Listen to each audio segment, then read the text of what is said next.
Assalamualaikum warahmatullahi wabarakatuh. Salam sejahtera untuk kita semua. Mudah-mudahan kita semua dalam keadaan sehat walafiat, terhindar dari COVID-19. Nah, materi yang akan saya bawakan yaitu penyajian data kelompok. Minggu lalu sudah kita pelajari bersama mengenai statistika, mana definisinya, perbedaannya sudah kita pelajari. Kemudian untuk penyajian data yang data tunggal juga sudah kita pelajari. Sekarang kita masuk ke penyajian data untuk data kelompok. Nah, penyajian data berkelompok yaitu data tunggal yang dapat disusun dengan interval tertentu. Penyajiannya dapat dibuat dengan 4 ya anak-anak. Yang pertama, tabel distribusi frekuensi. Yang kedua, kita buat ke dalam bentuk histogram. Yang ketiga, kita buat ke dalam bentuk poligon. Dan yang keempat, ke dalam bentuk OGIF. Nah, langsung aja kita masuk yang pertama, yaitu membuat tabel distribusi frekuensi. Distribusi frekuensi dibuat dengan alasan pertama, kumpulan data yang besar dapat kita ringkas. Kemudian kita dapat memperoleh beberapa gambaran mengenai karakteristik data. Dan ini merupakan dasar dalam pembuatan grafik penting seperti histogram. Banyak juga software yang bisa digunakan untuk membuat tabel distribusi frekuensi secara otomatis. Meski demikian, di sini saya tetap akan menguraikan mengenai prosedur dasar dalam membuat tabel distribusi frekuensi. Ada langkah-langkah dalam menyusun tabel bagi tabel distribusi frekuensi. Berikut. Yang pertama, kita mengurutkan data dari yang paling kecil sampai ke terbesar. Sama dengan data tunggal kemarin.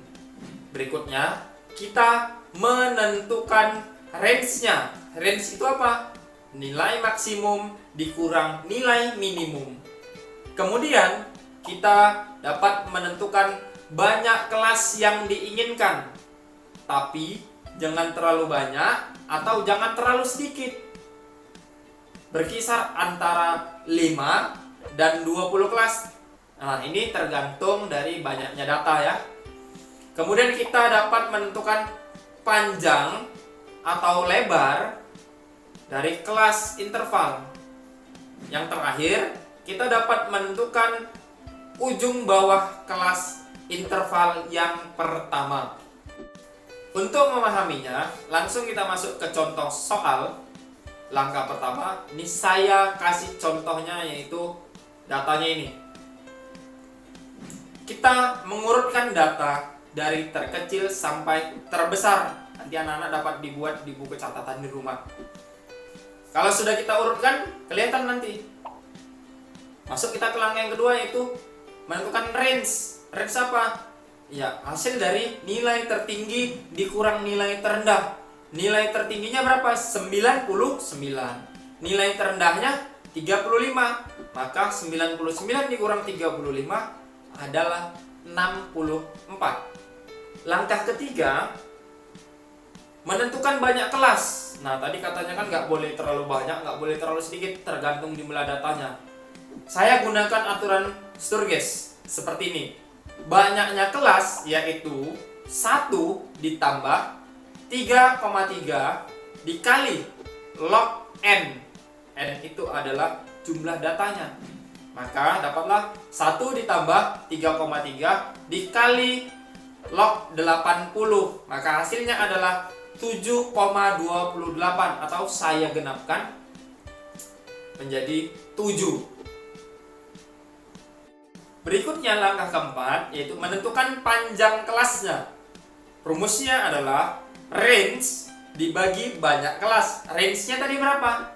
64 dibagi dengan banyak kelasnya berapa? 7. Maka 64 dibagi 7. Hasilnya adalah 9,14 atau saya genapkan ke atas menjadi 10.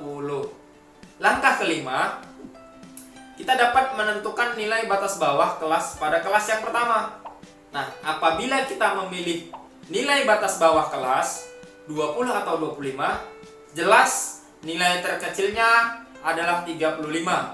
Nilai terkecilnya 35 dan itu tidak akan masuk ke dalam kelas tersebut. Maka untuk kemudahan dalam penyusunan dan pembacaan tabel distribusi frekuensinya, batas bawahnya saya buat 31. Langkah keenam yaitu kita buat tabel seperti ini. Ya, ini saya isi semua. Ya. Udah, kemudian tadi dapatlah batas bawahnya yaitu 31, 41 sampai 91 yang ini. Nah, ini batas bawah. Batas atas yang di sebelahnya 40, 50, 60. Kemudian tepi bawah nih, batas bawah dikurang 0,5. Maka hasilnya adalah 30,5, 40,5. Ya, yang ini 31 dikurang 0,5, 41 dikurang 0,5 sampai 91 dikurang 0,5. Kalau tepi atas, batas atas ditambah 0,5. Artinya 40 ditambah 0,5, 50 ditambah 0,5, maka dapatlah di sini 40,5, 50,5 sampai 100,5. Nah, nilai titik tengah. Titik tengah apa? Batas bawah dijumlahkan dengan batas atas dibagi 2. Sebagai contoh, nih 31 ditambah 40 dibagi 2. Hasilnya adalah 35,5. Begitu seterusnya untuk menentukan titik tengah. Sekarang kita masuk ke pembuatan histogram. Harus tahu dulu definisi histogram anak-anak semua. Histogram ialah bagian dari grafik batang di mana skala horizontalnya mewakili nilai data kelas dan skala vertikalnya mewakili nilai frekuensinya. Tinggi batangnya sesuai dengan nilai frekuensinya dan batang satu dengan batang lainnya saling berhimpit, tidak ada jarak di antaranya. Kemudian poligon. Poligon itu menggunakan segmen garis yang terhubung dari titik ke titik yang terletak di antara nilai-nilai titik tengah kelas. Di sini sudah saya buatkan tabel di mana untuk kolom pertama ada nomor, nilai, frekuensi, tepi kelasnya juga sudah saya buatkan ini, dan titik tengahnya juga sudah saya buatkan ini dia. Nah, berikutnya dari data ini kita rubah ke dalam bentuk histogram dan poligon. Nah, histogram tadi katanya kan seperti grafik batang tapi tidak ada jarak di antaranya, maka seperti ini tampilannya. Ya, ini dapat dilihat, ini dia tepi kelasnya. Ya, untuk nilai frekuensinya nanti bisa anak-anak atau adik-adik semua buat di atasnya. Nah, untuk poligon titik tengah katanya kan sebagai patokan kita. Saya buatkan titik-titik di sini, kemudian saya tarik garis dari titik ke titik. Nah, dapat dilihat perbedaan antara histogram dan poligonnya.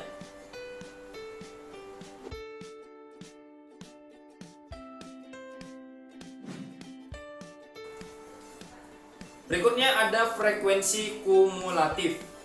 Frekuensi kumulatif terbagi menjadi dua. Ada frekuensi kumulatif kurang dari. Nah, ini dihitung dari banyaknya data yang kurang dari nilai tepi atas setiap kelas interval. Dua, frekuensi kumulatif lebih dari. Dihitung dari banyaknya data yang lebih dari nilai tepi bawah setiap kelas interval. Saya ambil tabel yang tadi untuk ada di sini nomor, nilai, dan frekuensi. Kemudian saya tambahkan tabel frekuensi kumulatif kurang dari sebelahnya. Ya. Kemudian cara menghitungnya dari atas, Frekuensi 2 saya buat di sebelahnya 2, kemudian saya jumlahkan dengan 3, hasilnya adalah 5. 5 saya jumlahkan dengan 5, hasilnya adalah 10. 10 saya jumlahkan dengan 13 hasilnya adalah 23. 23 saya jumlahkan dengan frekuensi 24 hasilnya adalah 47. 47 saya jumlahkan dengan frekuensi 21 hasilnya adalah 68. Dan 68 saya jumlahkan dengan 12 hasilnya adalah 80. Kemudian kalau sudah dapat kolom frekuensi kumulatif kurang dari, saya tambahkan lagi di sebelahnya untuk frekuensi kumulatif lebih dari. Lebih dari ini saya hitungnya dari bawah. Frekuensi 12 saya buat di bawah. Kemudian saya jumlahkan 12 dijumlahkan dengan 21 hasilnya adalah 33. 33 dijumlahkan dengan 24 hasilnya adalah 57. Saya buat di sini sampai nanti ke atas hasilnya adalah 80. Itulah dia, dapat dilihat perbedaan antara frekuensi kumulatif kurang dari dan frekuensi kumulatif lebih dari. Dari tabel tersebut dapat saya tunjukkan OGIF-nya. Nah, sini ada frekuensi, ada tepi kelas. Nah, ini dia garisnya, dapat dilihat perbedaannya untuk frekuensi kumulatif kurang dari yang ini dan frekuensi kumulatif lebih dari yang ini. Saya bedakan warnanya, warna merah dan warna biru, agar anak-anak semua dapat melihat perbedaan antara frekuensi kumulatif lebih dari dan kurang dari. Nah, kalau sudah dapat dipahami contoh yang tadi di atas, saya ada latihan. Buatlah tabel distribusi frekuensi berikut menjadi histogram, poligon, dan OGIF. Ini dia tabelnya. Ya. Tanamkan karakter, disiplin, pantang menyerah, teliti, percaya diri, dan jujur ketika mengerjakan soal. Tidak saling mencontek dengan temannya yang lain.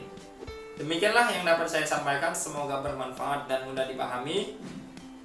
Tetap patuhi protokol kesehatan, pakai masker saat keluar rumah, rajin mencuci tangan, jaga jarak atau social distancing, agar kita semua terhindar dari COVID-19. Saya akhiri, billahi taufiq wal hidayah. Wassalamualaikum warahmatullahi wabarakatuh. Yes, we can.